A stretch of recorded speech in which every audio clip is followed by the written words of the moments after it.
Selamat mendengarkan podcast ini. Kebenaran firman Tuhan pada Minggu 18 September 2022 bertema Ukuran Rohani. Dalam Roma pasal 8 dikatakan bahwa orang yang hidup dalam daging tidak mungkin berkenan kepada Allah. Jadi, kita harus hidup di dalam roh. Artinya menjadi manusia yang rohani. Dalam sudut pandang Alkitab, manusia yang rohani adalah manusia yang hidup di dalam roh. Orang Kristen yang hidup di dalam roh adalah orang Kristen yang tidak hidup di dalam daging.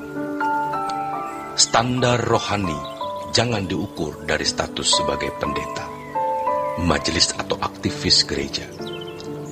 Ukuran rohani jangan diukur dari kegiatan keseharian dalam aktivitas pelayanan gereja yang disebut pelayanan rohani. Ukuran rohani adalah kehidupan Yesus. Inilah standar rohani yang sesungguhnya. Hidupku bukan aku lagi, tetapi Kristus yang hidup di dalam aku.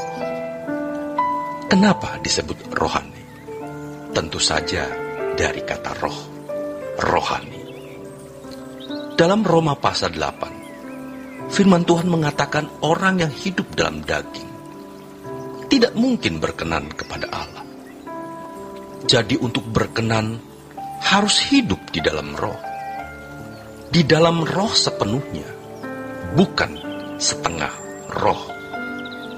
Karena firman Tuhan mengatakan kita tidak bisa mengabdi kepada dua Tuhan. Terang tidak bisa dipersekutukan dengan gelap.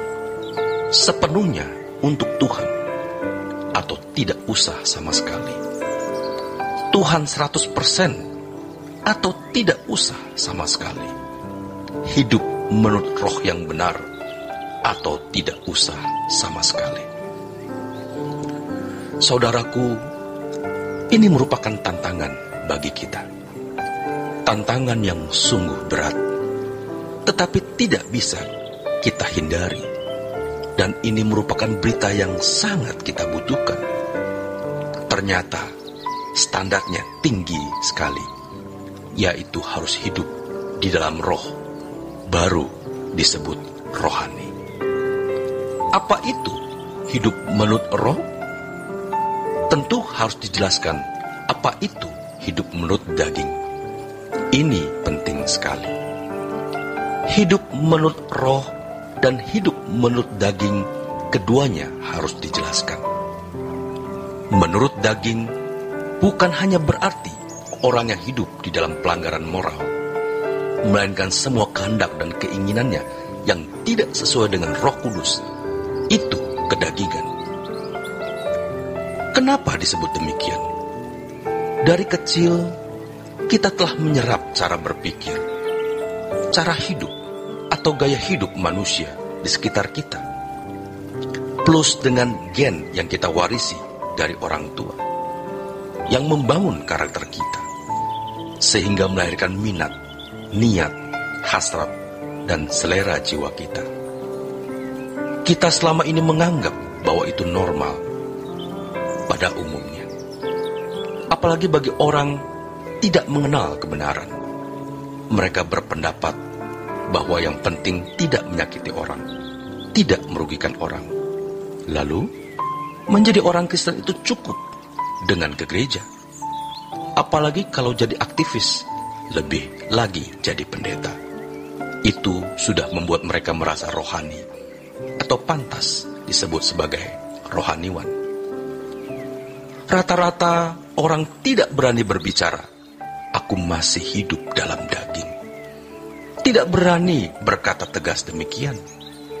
Tetapi mungkin juga ada yang berkata, rasanya aku masih hidup dalam kedagingan.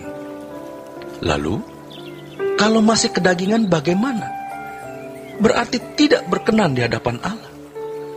Karena kalau hidup menurut roh, harus roh Allah sepenuhnya yang menguasai kita. Jika masih hidup biasa-biasa saja, seperti layaknya anak dunia, maka kita belum menjadi manusia rohani.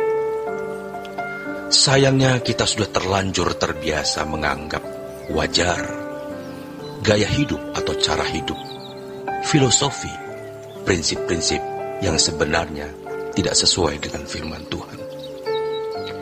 Apa yang kita serap dari dunia sejak kecil, itu membangun niat, hasrat, cita-cita, dan selera. Inilah kedagingan itu. Apapun, walaupun kelihatannya baik, tetapi kalau tidak sesuai dengan kehendak Roh Kudus, itu kedagingan. Tuhan Yesus mengatakan, makananku melakukan kehendak Bapa dan menyelesaikan pekerjaannya. Ia tidak mengatakan kehendakku, melainkan kehendak Bapa. Ini namanya hidup menurut roh, atau di dalam roh, bukan di dalam daging.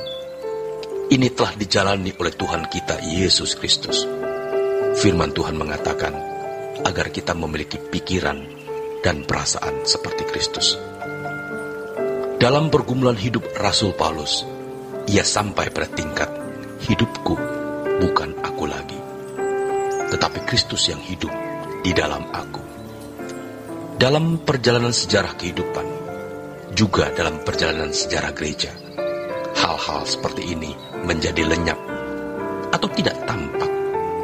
Yang muncul yaitu perdebatan teologis, saling mengucilkan, kutuk mengutuk, mengatai yang lain sesat, dan lain sebagainya. Kita tidak mau ikut berdebat atau berargumentasi, tetapi kita mau kembali kepada Injil yang sejati. Hal inilah yang kita pahami sebagai Injil yang sejati, yang sebenarnya tidak ringan, juga tidak berat, tetapi berat sekali. Bahkan bisa dikatakan mustahil. Kalau jujur, sebenarnya kita sudah ketinggalan jauh. Banyak dari kita yang sudah ketinggalan jauh. Dan ketika kita mau kembali kepada trek yang benar, betapa sulitnya. Hanya orang yang rohani yang masuk ke dalam kerajaan surga sebagai anggota keluarga kerajaan Allah. Ini kedengarannya mustahil bagi kita. Tetapi yang mustahil bagi manusia, tidak mustahil bagi Allah. Selamat berjuang, saudaraku. Tuhan Yesus memberkati.